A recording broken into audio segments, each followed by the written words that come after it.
প্রাক্তন মেয়র এবং চট্টগ্রাম বদিউজ্জামান ভূঁইয়া ডাবলু এখন আপনাদের সামনে বক্তব্য রাখছেন।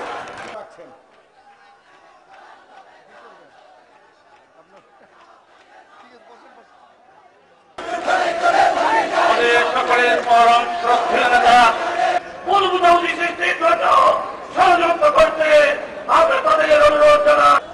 নেতৃবৃন্দ, চট্টগ্রাম দক্ষিণ জেলা আওয়ামী লীগের নেতৃবৃন্দ,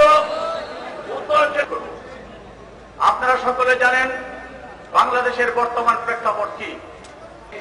দুভাগে বিভক্ত হয়েছে, একটি স্বাধীনতার পক্ষের শক্তি, আরেকটি স্বাধীনতা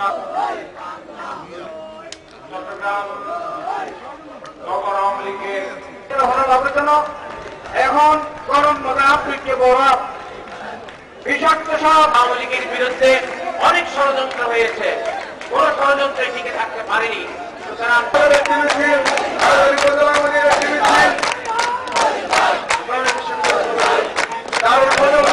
আমাদেরকে দেশের স্বাধীনতা এনে দিয়েছে তার সুযোগ্য কন্যা বাংলাদেশ, যেখানে 6% ঊর্ধ্বে প্রবৃদ্ধিতে বসবাস করছে, সেখানে অপরাধের কারণে আর যে বাংলাদেশের জনগণকে আজকে দুই ভাগে 1971 সনের ন্যায় দুই ভাগে বিভক্ত করেছে। সংসদ সদস্যবৃন্দ, উপস্থিত ভাই ও বোনেরা, বিরোধী শক্তি জামাত শিবিরকে অত্যন্ত অবিচার ইহুদিরা ষড়যন্ত্র করে ফাঁসিতে ঝোলানোর চেষ্টা করেছিলেন এবং তাকে ফাঁসিতে ঝুলিয়ে মারা। দেলোয়ার হোসেন সাঈদীকে ফাঁসির আদেশ দেওয়া হয়।